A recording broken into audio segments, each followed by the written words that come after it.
Crime Curious is a true crime podcast that takes an in-depth look into real cases through the lens of a trained investigator and former prosecutor turned judge. If you are sensitive to expletives, anatomical descriptions, and accurate descriptions of crime scenes, this podcast may not be suitable for you.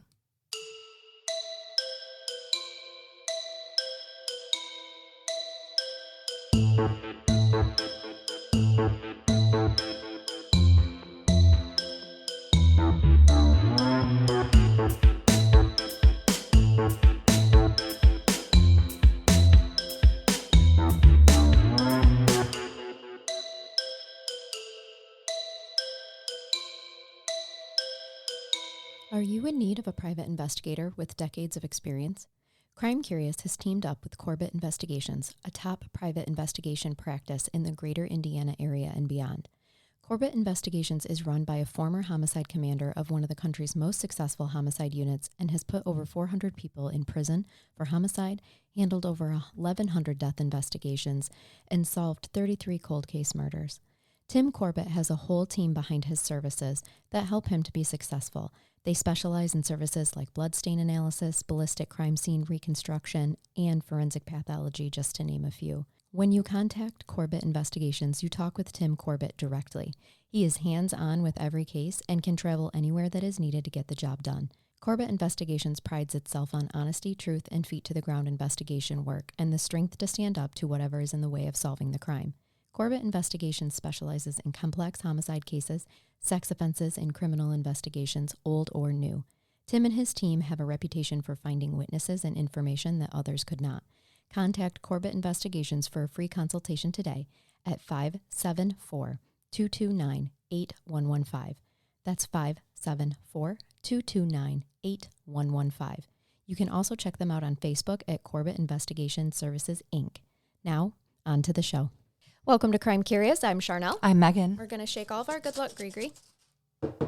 And I'm going to welcome you to the studio this morning, Megan. Oh, Squeaky, those ducks. Oh, it's just the cutest little squeak. Cleanses the energy. It does. Charnell has a sign here, you guys, that I love, that I walk into every time I come to record, and it just says, please be mindful of the energy you bring into this place. Namaste. Yes. And I'm like, yes, this is so true. Yep. I like the energy of our studio, too. I do, too. It's a productive. I just like our close. energy, It Charnell. is. That's true. I think other people do, too, and we appreciate all of you that listen. If they don't, my energy is so positive that I don't care. So Right. all of you adopt this. Yes. Oh, I have been told that I am toxically positive before. And I was like, oh, honey, that's just because you're toxically negative. How can you be toxically positive? I mean, that's really more a you problem. It is. And not a me problem. Well, if you're calling someone toxic who's positive, this is an episode for a different podcast. It is. Yes. Okay. Yes. Fair Yes, enough. it is. And I will make it. Don't worry. I'll make that podcast. Today I'm bringing everyone a very recent case out of Oxford, Mississippi. Our beautiful listener, Jana, recommended this case all the way back in 2023 when the victim was missing and a person was arrested, but it had been a year, nothing had happened, and a body wasn't found. At that time, Jana acknowledged that your commentary, Megan, would be limited due to not having a resolution in court. Absolutely. If you have somebody who's a suspect, but you don't have the trial that has come to fruition, then I'm limited as to what I can talk about. Yep. And I intentionally waited to cover this because knowing they had a suspect in custody and are working the case without a body, professionally, I did not want to bring heavy coverage to an open investigation unless the police themselves are pleading with the public. Otherwise, fair trials can be a huge issue. So all of that to say that this is a solved, unsolved case still in the works. And just so you guys know, when you recommend cases of a missing person and there's no leads, there's no arrest been made, we absolutely do those call to actions. Every time. Yes, help find those. But in this particular case, I just didn't want to impede anything. I appreciate you giving me some a notice on what to expect here. Yeah, yes. At this point in time, case is still in the works. I'm not going to spoil everything for you because you're about to hear it. But just know that I am only sharing, since it's still It's much more. There was a trial. We will get to all of that, but now I feel like we can cover this, but I'm only going to cover it from information that's already readily public from that trial. Okay?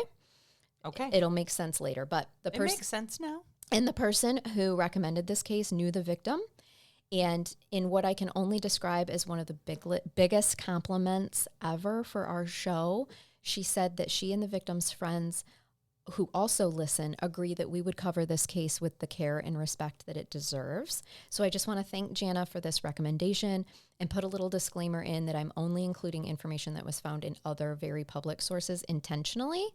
And this is why that's why it took so long to cover it. So hopefully she understands that and enjoys our coverage here. And Jana, to you and your friends, before we even start, thank you for trusting us to cover these stories. When people reach out to cover a story that's important to them about the life of their loved one and their disappearance and the things that were perpetrated upon them, we take it really seriously because you know that we joke around.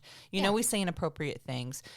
Anything that we say that's crass is totally usually intended toward the murderer or toward the perpetrator because murderers are dicks. Absolutely. This has been the mantra since you started, way before I even started with you. 4 years ago. That's right. So we're going to do this some justice here. We are. And this is the case of the absolutely beautiful soul named Jimmy J. Lee. He went by Jay, okay? This case took place in July 2022. Jay was a popular LGBTQ plus black man, and this plays a huge part of the case, so that's why I mention it. He had just recently graduated at the age of 20 with his bachelor's in social work from the University of Mississippi. Oh, he was going into the helping professions. He was starting his master's program, and according to his family and friends, he had big plans to change the world. According to friends, Jay had a beautiful and big personality. He was known for his creative expression through fashion and makeup and performed regularly at Code Pink, the college town's local drag night, under the name J Diva. Okay. And was active in the local LGBTQ plus community. And just as a side He's note... probably in college, right? Well, he just graduated. But I mean, in college, they usually have huge groups. I mean, anybody can start a group for anything. So this guy is totally participating in this, getting a bachelor's degree in social work to help people. Yes. And he's living his best life on the side. Yes. And you have to check out photos of him. What a beautiful man. There is a gorgeous photo of him on graduation day with flowers floating down around him with his eyes closed to the sky. And it's literally breathtaking. It just it just adds to the heartbreak of it all. Now, I'm always envious of people who have friends that are photographers that can do that. So whoever took those photos of Jay, seriously, that's because awesome. Do you want to know the only people that take photos of me are my husband, and they're always unflattering? I know. It's when I'm sleeping with my mouth open, or when I'm looking I've down seen and them have 6 chins in the car. Yes, Yeah. he does, and then he posts them. I'm aware. I've seen them. Oh, you look beautiful to me, though. Oh, that's very sweet. I'm like, Very somewhere sweet. under all those chins is my tiny little friend Charnell. I don't know how she contorted her neck in that way. She doesn't even have that much skin. I know. But I'm telling you, those camera angles are tricky, damn it. It's true. So one particular person, I'm sorry, I skipped a whole part. Obviously, Jay was out in the open about his sexuality, but not everyone that he was involved with was, okay? And Jay respected that. One particular person that Jay was involved with is a man named Sheldon Timothy Harrington Jr. of Grenada, Mississippi. He goes by Timothy since he's a junior because his father was the one that went by Sheldon. So Timothy was also 20 at the time of his involvement with Jay, and he was not open about his sexuality. Okay.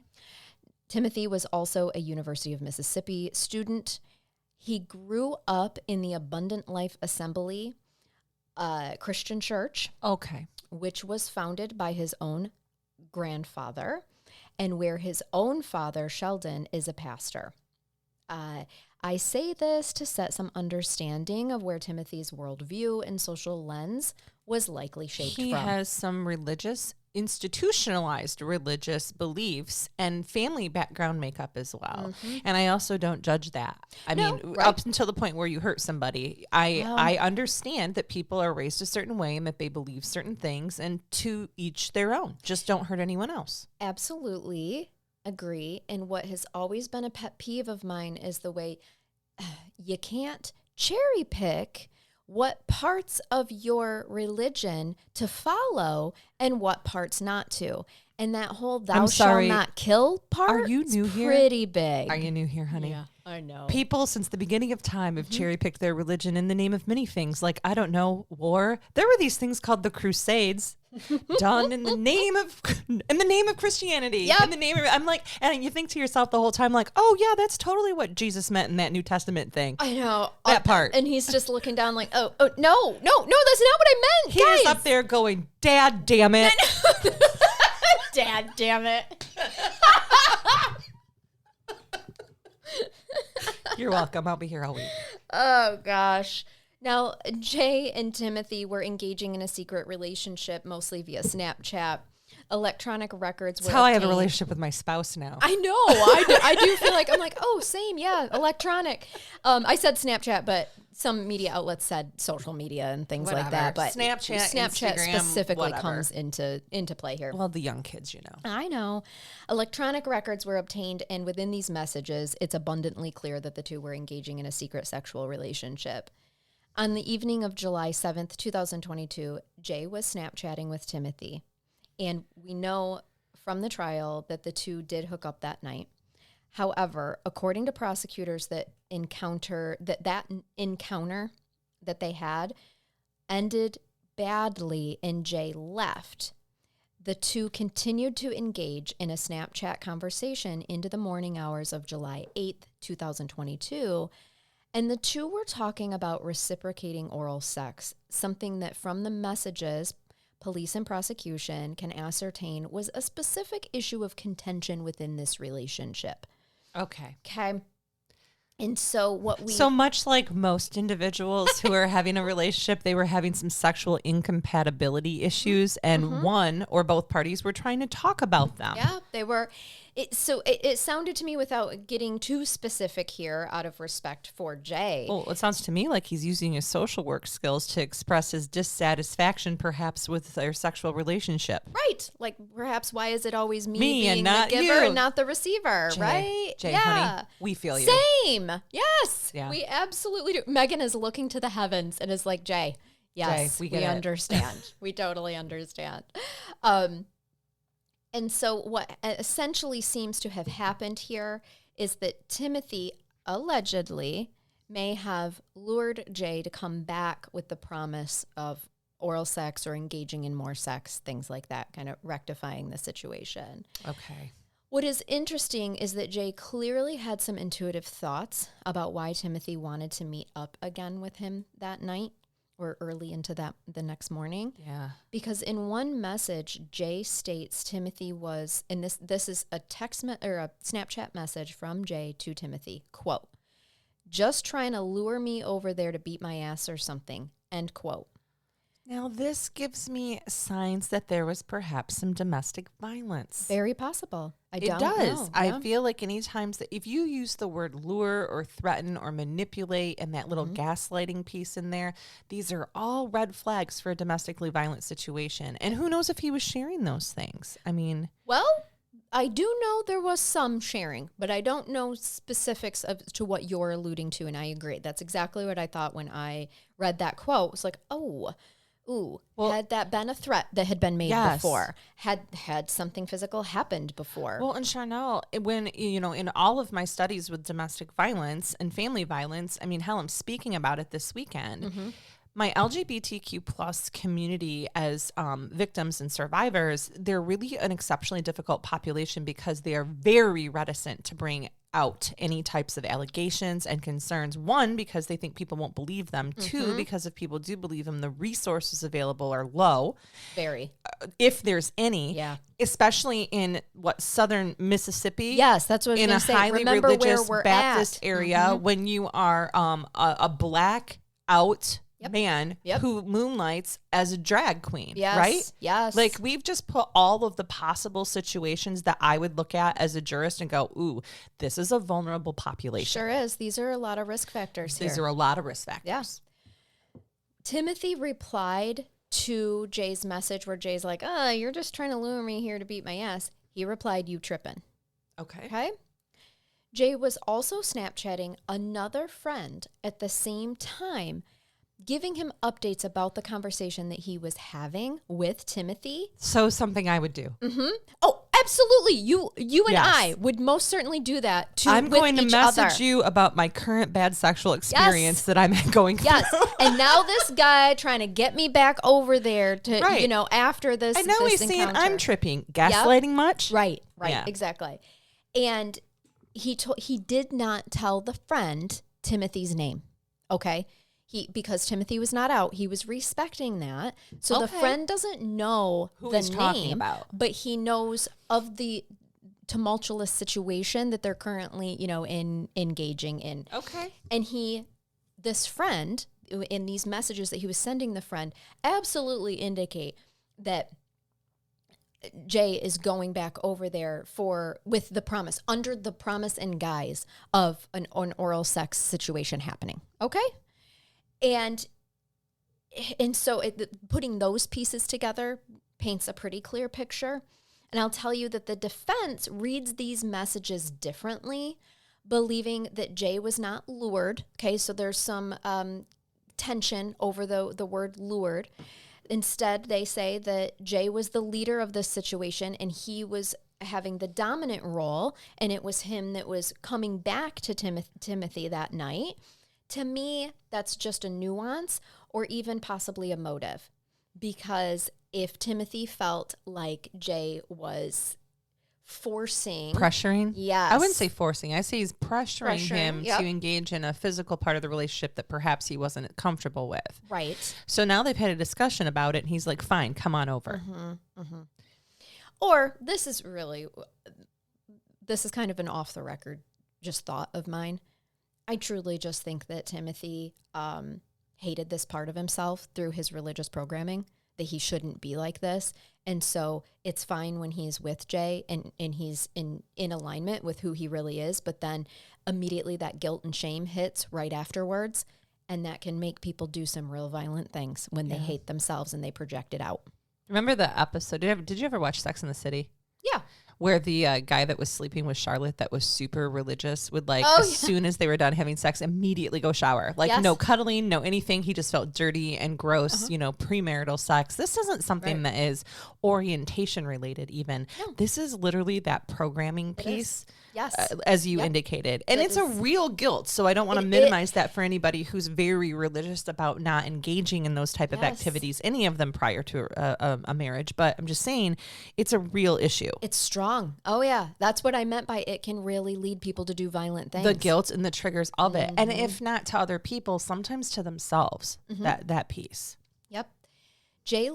We know that Jay left his student housing complex in Oxford in the early morning hours of July 8th, 2022. A lot of reports I read said it was around 6 a.m. and he was never heard from again. Friends and family immediately alert the police because this is not like Jay, okay? It didn't take long for the electronic records to be searched, and the messages led police to Timothy Harrington. On top of the electronic messages, this is what else we have regarding evidence. Surveillance footage showed a person matching Timothy Harrington's description jogging away from where Jay's last known whereabouts were, which was the Molly Bar Trails in Oxford. Okay, he was leaving. Essentially, we see him leave his housing complex at 6 a.m. and then his last known whereabouts are at these trails. And these are jogging trails, I'm assuming, or hiking trails through some type of a park. And Harrington is, someone matching his description is jogging away from these trails. These trails are exactly where Jay had told his friend that he was going to meet Timothy. Okay. Because remember, he's texting that friend at the same time as Timothy. And he's like, I'm going to go meet him in the park. Mm-hmm. And they have all of these records. Timothy was later seen on a security camera buying duct tape and driving to his parents' house with a company truck to pick up a wheelbarrow and a shovel. These are not good things for a perpetrator of a crime. Nope. This is literally roll tape. Yeah, right. Press play. Press play. We have you on video. These are not typical items one goes and purchases in rapid succession in the middle of the evening. Early morning. Early 6 morning. a.m. Okay. Right. Well, to me, that's in the middle of the evening. They've clearly had an encounter in the wee hours of the morning, then he's done something that necessitates duct tape and a wheelbarrow. And a shovel. Okay. Police. I mean, I'm just saying, it's like when Brain Bath Jason saw you standing in the hallway over a body. Now, she was actually rendering assistance. I was. An aid. A very drunken woman. But his immediate thought was, oh, shit, it's happened. It's happened. Right? This is where I help her. Yeah. Or not. Right. Or not. Or not. No, he was going to. I know he was. No. I think his what he stated was, oh, it's happened. She finally killed someone. It's time. No, I would never. So these are all things that are caught on like CCTV, right? Yeah. Okay. Yes. Then remember I said that they seized the electronic things. Right. Real also quickly. damning. Well, this one is extremely damning. They found on his devices, on Timothy's devices, that he made an internet search for, quote, how long does it take to strangle someone, Gabby Petito, end quote, who at the time, referencing the high-profile case of Gabby, God, yes. who was killed by her boyfriend. So that's not good. No, this is all what we call circumstantial evidence. It is. It's very heavy circumstantial It is. evidence. And I'm going to tell you right now, there are jury instructions that are given that indicate you can use direct, which is you seeing it happen, or circumstantial, which is everything causes you to believe that it happened, still beyond reasonable doubt. And the example that we give to this, just so that the listeners know, direct evidence is you're standing outside being rained on and you say, it's raining. Circumstantial evidence is you're inside and you watch someone come in with an umbrella. They're putting it down. They're covered in rain and they're wet. Circumstantial evidence. Right. Both things are still real. Yes. You just have to decide if the evidence of the person that walked in wet carrying the umbrella is beyond a reasonable doubt for you. Right. That it was raining. That's it. Yes. Yep. Well, then during the police interviews, Timothy Harrington did admit to a casual relationship with Timothy Lee when police questioned him, but he denied knowledge about his whereabouts. Wait, with Timothy Lee? Oh, did I say Timothy Lee? Oh, I'm so sorry. You mean Jay? Jay. Okay. Yes, I'm so sorry. I'm sorry. Well, you just lost me for a second because I thought they were interviewing somebody else who was having a relationship with Timothy. I wasn't reading directly from my notes. I was using my brain. Timothy it didn't go well. He was immediately picked up then for questioning? Well, after they got pretty quickly, because after they got the searches, the computer searches on Jay's electronic devices, it was obvious who he was last with. Okay. Yeah, and so when they questioned him, he admitted to having a casual relationship with him. Like, I don't really know him that well. Oh, he wouldn't admit to sexual. No, just yeah, and that he knows nothing about his whereabouts. He's like, I have no idea where the dude is. Okay. However, canine dogs, trained to the sniffers detect the presence of cadavers. The sniffers. They alerted 4 times in Timothy Harrington's apartment. Once in the living room and 3 times in the bedroom. Gotta love dogs. There's that. They very rarely lie. July 22nd, 2022, Timothy Harrington is arrested. He was allowed to bond out. He was charged with capital murder. Wow. But he was allowed to bond out? He was. He could post it? We'll get to it. Okay, because my bonds here are relatively high, and one would literally need to put up like a house for collateral. Oh, his family has money and is very supportive. That's why bond exists, and if he posted it, then and there were things put in place, then that's what bond is for. You're innocent until proven guilty here. He's charged with capital murder, which Mississippi law defines as killing committed along with another felony, and in this case, the other felony was kidnapping. Prosecutors had said that they would not seek the death penalty, but he faces life in prison. After the arrest in 2022, it took all the way until 2024 to go to trial. That doesn't surprise me on Not a at all. homicide. Yep. Well, especially one where it is completely circumstantial evidence. Because we don't have a body. That's what I was saying. Do we know any clue where Jay is at all? We still, at this time, when it goes to trial in December 2024, we do not have a body. Okay? That's an important part of this. It was originally set for October, but it doesn't take place until early December 2024. Timothy Harrington previously tried to change the venue of the trial, arguing that he couldn't get a fair trial in Lafayette County, but a judge denied the request.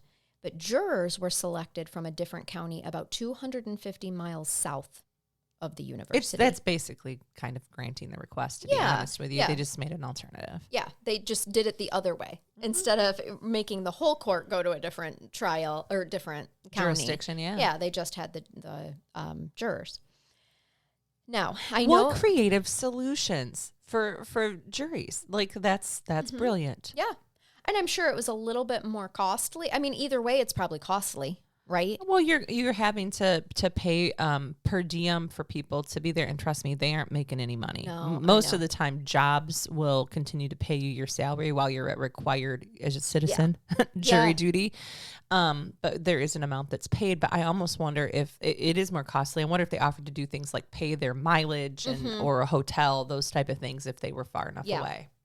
250 miles is quite a haul. 250 miles, that is definitely, we're putting you guys up, lodging you. Yep. Otherwise, we risk you being late to court, getting in an accident, not coming to court. Helps with sequestration, too, in a yeah. high-profile case. Yeah. I know from messages and following the Justice for Lee page that family and friends, although grateful for the diligence of law enforcement and prosecutors and their commitment to finding Jay's body, they were frustrated with the time that the legal system can take, not to mention the rumors that were floating around. And I totally understand that. These rumors in this town, there was everything from family helping Timothy to bury the body to a connection who owns a mortuary cremating Jay's body and mixing it with others. Guys, people come up with all kinds of explanations for something that's not solved. I see this all the time with cases that are happening here or around us. And look at what media does. Yes. Look at what podcasts do. It's one of the reasons we wait longer than other podcasts to report things. You make things up in your head or you try to justify things. Yeah. And I am not going to, I'm hoping I don't upset the family when I tell you that 2 years on a capital murder case where you're missing the body of evidence, it's really not atypical. And it is hurtful and it's harmful and it hurts your soul and it crushes you because you just need closure. Yes. But it's not atypical. Yep. And they were so wonderful in everything that I read. They were so thankful that the police truly have continued this entire time to try to find his body. It wasn't just we've got an arrest and we're going to trial, so now our work is done. And that, I think, is the difference between this jurisdiction and some that on other cases that we have covered. They did not feel that their job was done until they had that body. And that is amazing. And I just love that the family recognized that. We still have a call to action case. I mean, that we chat about all the time with Molly. Yes. I mean, it's still unsolved.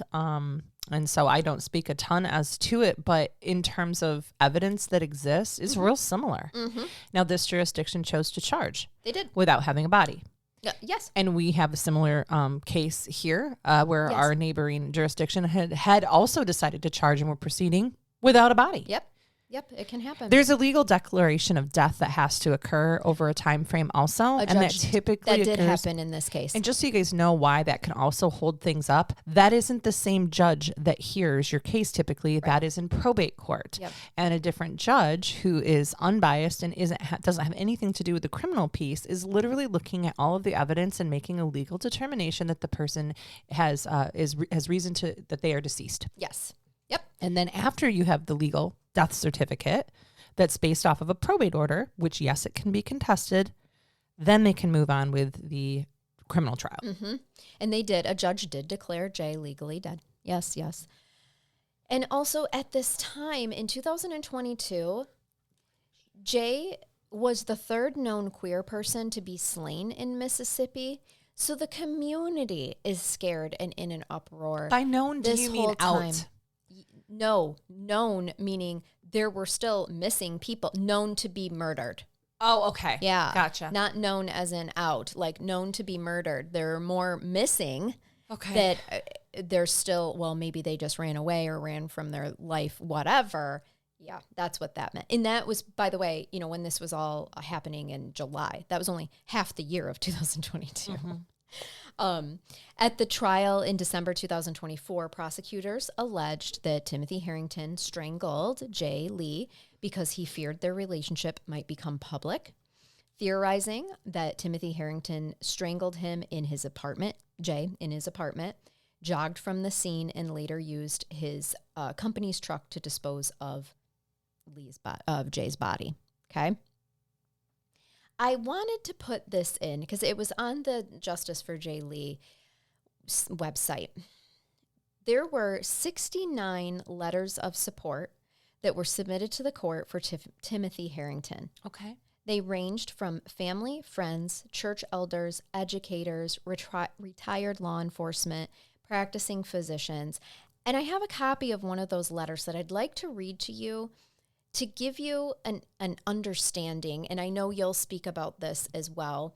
But there's in this letter, this one letter that was posted, there's a statement here that I want to point out. But all right, it says, "Dear Judge Gary Tollison," and forgive me because I'm reading from my phone and I don't have my readers on. This has to be regarding bond, right? Yes. Because otherwise I wouldn't read those letters. Because right. I typically only read letters like that before sentencing, and we haven't got there yet. This is definitely about the bond because it's dated August 4th, 2022. Yes, ma'am. So Go this ahead. was This right makes sense to me after then. he was I'm arrested. interested in seeing in hearing this. It says, "My name is Ezard Bean, an administrator at Granada High School for 8 years. I have had the privilege of knowing Sheldon Timothy Harrington Jr. and his parents for those 8 years. During my interactions with the Harrington family, I have found Timothy to be a model student and a positive role model for other students. At Granada High School, Timothy was an honor student, a member of our school show choir, a member of our band program, and volunteered in the community as a member of the National Honor Society. Timothy's focus and determination was inspirational for students at Granada High School. He was often an example of hard work and dedication to the students I worked with. He was able to balance life as a college student and life as an entrepreneur. Additionally, I have had the opportunity to work closely with Timothy's mother, Tina Harrington. Mrs. Harrington is a pillar of the Granada community where she served as a teacher, school administrator, and district-level administrator. Her peers in the Granada School District and other school stakeholders respect her. Sheldon, Timothy's father, is also a pillar of our community. Sheldon works in the mental health industry and as a member of the Granada County Civic Organizations. Both of Timothy's parents are valued members of the Granada community. I am not privy to the facts of the case against Timothy Harrington." I'm highlighting that aspect. I'm going to repeat it. I am not privy to the facts of the case against Timothy Harrington. However, I believe Timothy is not a threat to the community or a potential flight risk. I am confident that he will abide by any conditions of the court. Please accept this letter of support for Sheldon Timothy Harrington Jr. to be considered for bail at his next bond hearing. Based on my interaction with Timothy Harrington over the past 8 years, I believe he's not a flight risk and will work with his lawyer to prove his innocence. Also, as active and upstanding members of our community, I believe his parents are trustworthy and will mentor Timothy Harrington if he is provided the opportunity to post bail.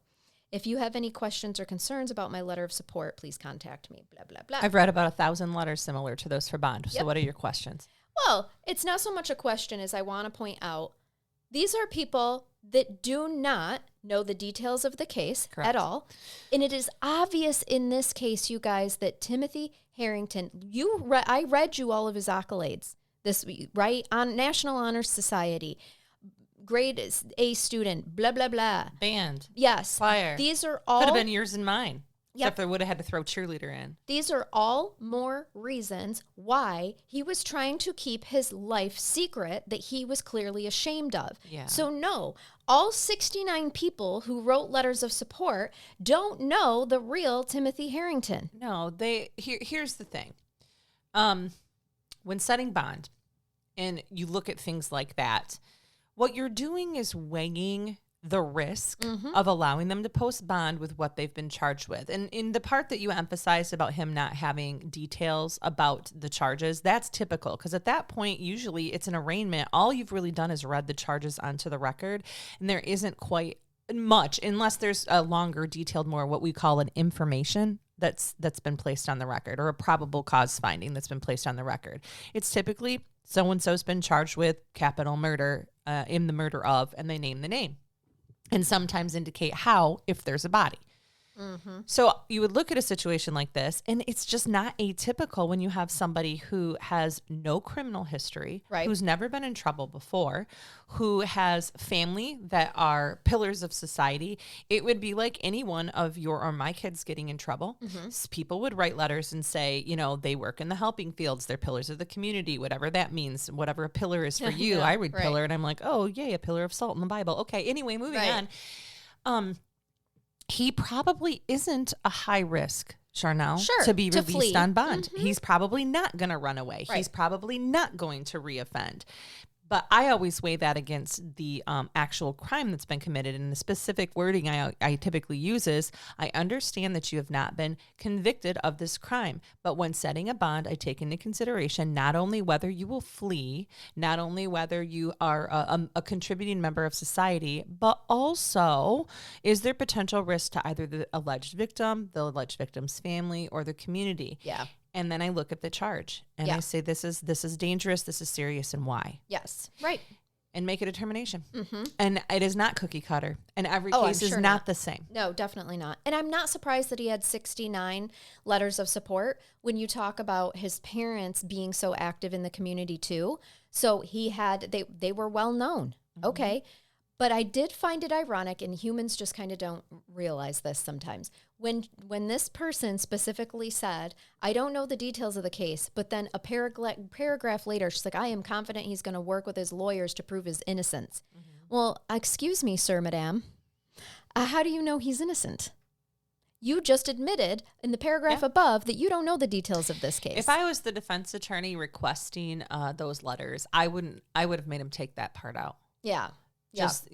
You know, but because it's the defense attorney, it shows the ignorance. The arraignment attorney or the defense attorney makes the comment. Typically, though, I hear it all the time. You know, and my client's going to it looks forward to standing trial to show that they are innocent or to prove that they are not guilty of this crime, which is interesting because they actually don't prove anything. The prosecutor does. Right. So his whole work with his attorney to prove his innocence. So you don't have to prove anything. That's the American justice system doesn't work that way. Right. But it's adorable. And that's just so you know, when these letters come in, I want you to understand, we're looking at them, we're taking facts and information, and they do have an effect on how we set bond. But sometimes I look at a letter like that and go, oh, bless your heart. Right. Exactly. So just understand. Yep, exactly. So the trial happens, okay, with all of the damning circumstantial evidence and, you know, and I'm sure even more that I couldn't get my eyeballs on, okay, what I've told you thus far. After over 9 hours of deliberation, the jury comes back deadlocked, Megan, in December 2024. They have to have a unanimous decision in a jury of 12. One juror refused to convict without a body. Okay. That was the sole explanation. You don't have a body, so I'm not going to convict. In other words, didn't really listen to the judge's instructions about circumstantial evidence. By the by, I want to point that out. Well, but okay. And there would have been a specific instruction here that was given, at least in most cases, where there isn't a body, indicating that if you believe the testimony that is presented, you may convict without having a body. That's an instruction too. And clearly you had one person who couldn't follow that instruction, or more likely, let's give him the benefit of the doubt. He said it was because there wasn't a body, but he didn't think that the rest of the evidence was enough for him. You guys, people have different perceptions of beyond a reasonable doubt. Yeah. You know, they are recently changing in the state of Michigan, which indicates to me it's probably going to happen uniformly at some point, but we all have different jury instructions in each state, if it's not a federal case. The definition and explanation of reasonable doubt. Oh, okay. To help it be more user-friendly. Oh, good. Because it's so routine. 6th grade reading level. Could we? That's the standard we use in the state of Michigan. And it doesn't explain anything. I always tell people, like, reasonable doubt means a doubt based off of reason and common sense. It doesn't mean all doubt or all possible doubt, but in fact, a doubt, again, based off reason and common sense. Does that make sense to you, what I just read? That is the literal jury instruction.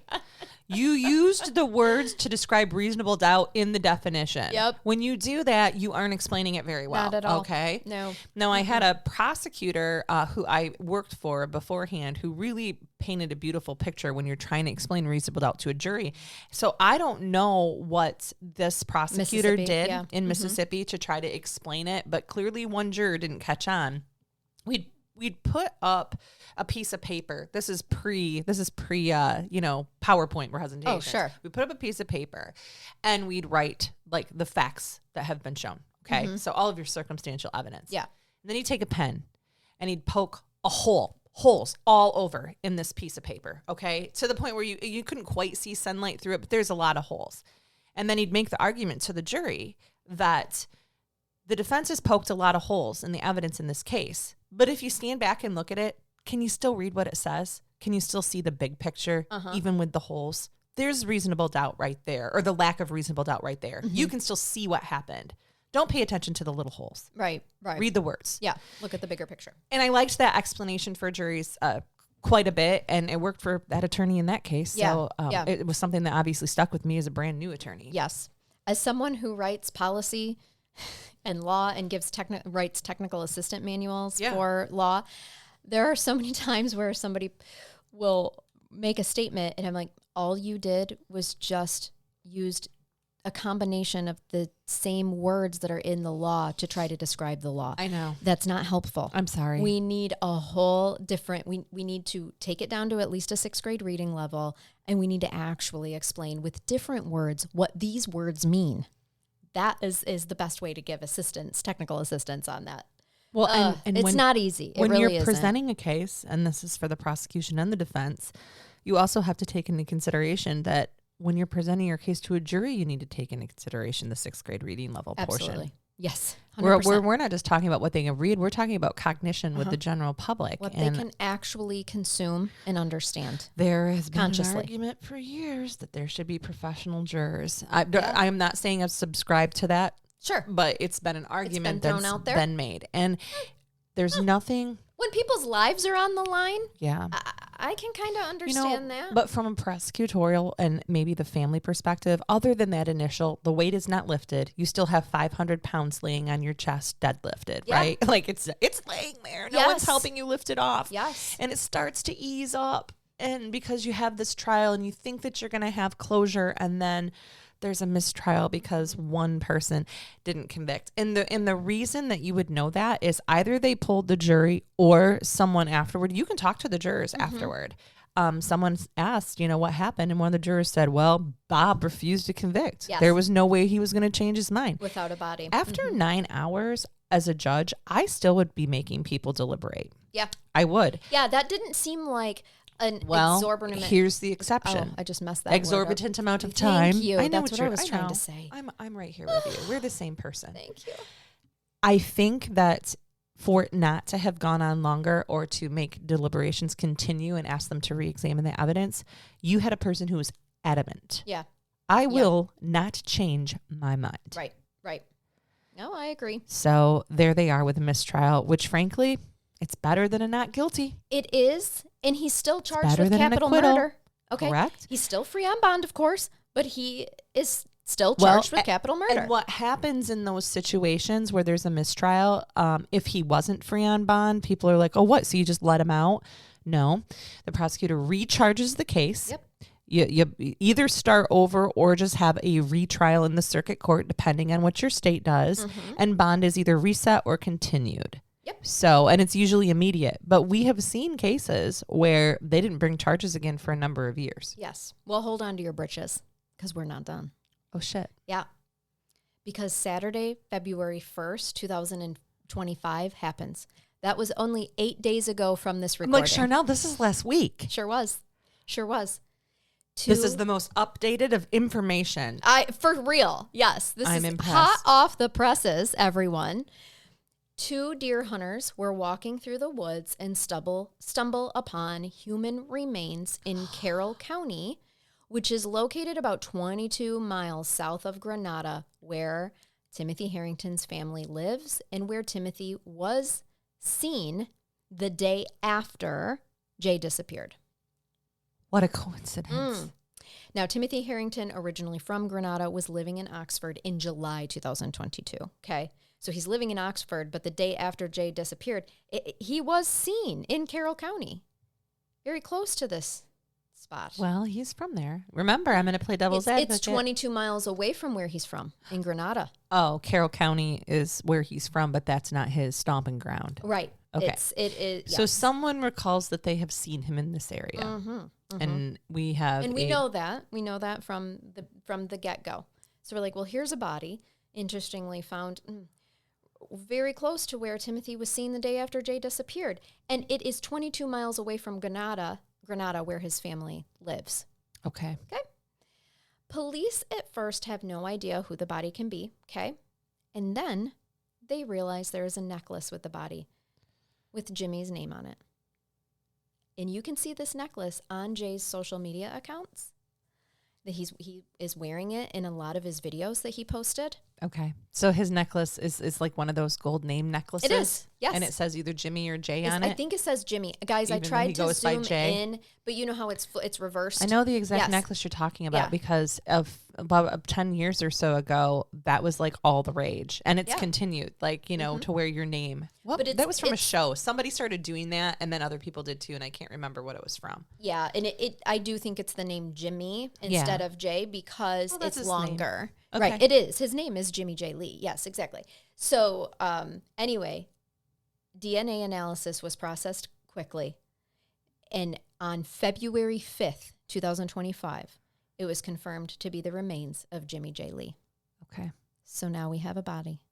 His beautiful family The relief. has remains, yes, to finally put to rest. Obviously, no further information is being released at this time in terms of the cause of death, okay? Okay. I like that. And things like, were the remains moved after the mistrial? This all remains speculation among the public, and it's not released for obvious reasons by the police. The prosecution has released a statement that they plan to retry, but I do want to throw this out there too. At this point, with the evidence that the defense and prosecution know that they have against him, and now they have a body, and they know one juror was not willing to convict simply because they didn't have a body, do you think a deal will be offered? Yes. That's what I think too. Doing that is going to make it so that the family doesn't have to go through another trial. The defense has to know we're not going to win in another trial. Well, it depends on what's offered. You know, here, if you have a capital case, and we don't have the death penalty in Michigan, so capital cases, and they're not seeking the death penalty. They're not seeking it, No? which is, they've already kind of made an offer, in my opinion, but it's, you know, life without the possibility of parole is like the most that you could get here. And I'm assuming in that situation too, since they took the death penalty off the table. Yes, that is what they were going for. Well, it's very rare that you would have an attorney advise somebody to enter a guilty as charged plea. Yes. So they do the trial knowing that their client knows that they're going to be found guilty. And some states have a sentencing phase where juries make the decision, and we do not. In state charged cases, the jurist decides on the sentence because we have sentencing guidelines. That's right. In the state of Michigan, and recommendations, which is why there's so many statements and so many letters and things at these sentencing hearings that come in. That's why I wondered if that was a pre-trial one, which it clearly was. Yep. Because we make the decision. Mm-hmm. Yeah.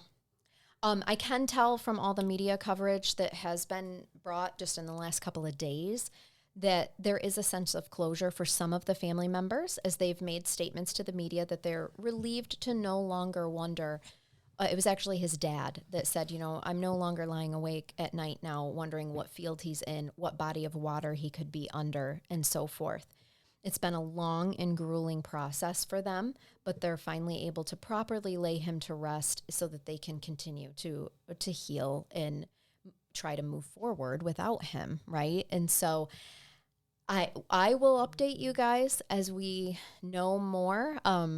It was interesting going on the Facebook page of Justice for Jay Lee and reading all of the support. There's so many people that are just saying some really, just kind of funny things like, oh, Timothy, they got you now, like stuff like that. You know what I mean? But there's just this, you can read this sense of relief of, thank goodness he can finally be put to rest, because we've known all along what had happened to him, in very much who did this. And they just didn't get to, again, we've talked the last few episodes about giving deference to our dead. And why that's important to us, not just here, but in terms of early civilization. Yes. And you have to have closure, and you need to make sure that the remains of your loved ones are laid to rest respectfully. And having them abandoned in a field from a person out of an instance of hate is not it's not laying them to rest. It's not the karma that you want, right? Nope, not the closure we need. You do lay at night wondering and wanting your baby's bones to be someplace where you knew that they were loved. And where you had control over. Yes. Absolutely. Yes. So thank you, Jana and friends, again, for recommending this. And I hope you're not offended that it took us so long to cover it, but no, and we look forward to giving the update. Yes. There are cases every once in a while that we need to come back and touch. And I love it when people send us, when people send us updates too. And I always appreciate that. But yeah, just thank you for trusting us with this story. And we hope that we did Jay some justice here, and just look forward to the resolution that I am sure is going to come down, hopefully very quickly. So yeah, rest in peace, Jay, and thoughts to all of his family and friends. And you got to bathe me. And seriously, everybody, look up pictures of him, because he is a gorgeous human being. Yes. Well, any of you who are on our regular Facebook page or even our Patreon Facebook page of his friends, feel free to send us pictures if you want. We would love to post them if you want, if that's what his family wants. Yes. Because sometimes it hurts to see the same pictures that media has everywhere posted of them. And if there's something that you want your family member or loved one a picture of instead, we're happy to post that. Yes. No, I agree. We actually stopped. Somebody did ask us why we stopped posting pictures of victims. And truly, it just, for me, it started to not resonate that if I were on Instagram and a family member of a victim, and all of a sudden just scroll, it happened to be a fan of true crime or something like that, or you know how things just pop up. No, I agree. I wouldn't want them we did stumbling that for a bit. That. Especially old-timey cases were a little bit different. Yeah. But just, again, to answer that question, if it doesn't feel right, we don't do it. And that was one of those things where, again, I wouldn't want a victim or a victim's family or a survivor to be like, oh, look, they've used the same stock pictures that everybody else uses and threw them on there. No way. That's not us. So if you want us to use a picture of somebody, you feel free to send it to us and let us know how you know them, how you got that picture. Yep.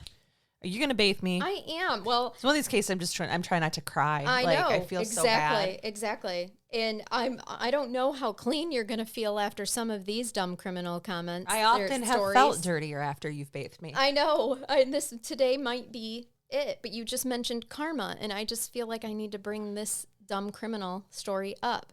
Okay. How about male thieves in Marina, California got a big surprise when they stole mail from a local entomologist's front porch. Bugs! The package contained 500 live cockroaches. Fucking A. Live. Live cockroaches. Karma. It makes me want to put something in my mail so people can steal it. Like, there you go. Something terrible. Yes. That's right. Have some live cockroach. Here's a whole envelope of bed bugs. Bed bugs. You'll never see where they went. Nope. Oh, it reminds me of the time. If I ever told the CPS story about, back in my CPS days, about opening the why can't I think of the word? Refrigerator door and freezer door. Yes. I think you maybe know this, but I know the story. Tell it. It goes with the entomologist. It does. It really, really does. Back in that day, I don't know if law still requires or policy still requires them, but back when I was a CPS worker, we had to look in refrigerators and cupboards for during certain allegations like of physical neglect, right? Like, do you have enough food? Failed to thrive, malnutrition. Yes. They would also be looking for locks. Are these people locking the food sources up away from the children? Those are we had some really bad cases. They locked the fridge, the freezer, the cupboards, padlocks. Right. So you had a reason to look in the fridge. Yes, I did. Because of the allegations of physical neglect and that this child was failure to thrive, I had to do my due diligence and I have to document what I find very specifically. Well, as it happens, it's the middle of summer, and I show up, and unbeknownst to me, the family they were renting an apartment out of a house. And so this big Victorian house was broken into 4 apartments. The house had been without power for like a week. Okay? So when I show up, and this family did not have garbage service. Right. And so they kept literal piles of garbage bags just thrown in the corner of their apartment. And they did not tell me that they didn't have power. Okay. When I go, it's in the middle of the day. So it's not unusual for people to not have lights on. And they're trying to hide how serious of a situation they're really in. So they don't forwardly give me the information that they've been without power and water for this long. It's hot as blazes up there, but not everyone has air conditioning. We're used to that as CPS workers in the middle of the summer. You're going to go into some real sweaty situations sometimes. They had the windows open, so I'll give them that. But I have to look in the cupboards and fridge. This is how I discovered they didn't have power. Yes. I open up the freezer first before the fridge, and out falls an entire clump of maggots. Because it was attached to a bunch of meat that had been in the freezer. Clearly a fly had access to it. Sure did, because the seal wasn't working on the refrigerator. It's a, old refrigerator. And I'm wearing, and never again did I after this day, I was wearing open-toed sandals. Oh my God. No. This is my worst nightmare. And these maggots, at least 500, if not more, fell on your toes. Fell right on my bare ass feet. Nope. And I have to maintain composure. No, you do not. I'd kick those fucking maggots up and be like, I'm out. I am doing a removal. I'm doing a petition. I squealed and kicked like a little pig. I absolutely did. Okay. 100% squealed and kicked and got them off. And then, of course, asked the obvious questions of what the hell? Right. What's going, how long bleach. have you not had power? I need bleach. They did have Lysol wipes, ironically, which they never used, but they had them there. Like a family member had brought them over I'm just going to leave these here for you guys. Yes. And so I was able to take those to my toes prior to exiting. And yes, we did do a removal in that situation. This was not newborn, like a 4 or 5 month old baby living in these conditions and not being fed. And I know you're going to ask the question of, if this was a baby, then why are you looking, right? I'm looking for evidence of breast milk. Like, how are you feeding this baby? Because at that time I had not found breast milk or some formula in the house, bottle. Yep. I had not found any evidence of actual infant formula anywhere. They were cooperating in that they let me in, but they really weren't talking. No. And so... Because they know they have to let you in, or you'll go get law enforcement and a court order. Yeah. And so, yeah, it was a disaster that I will never forget. And I did wonder at the time, what had I done? What had I done that resulted in that? In the words of the uneducated, that's what you get for stealing babies, Charnell.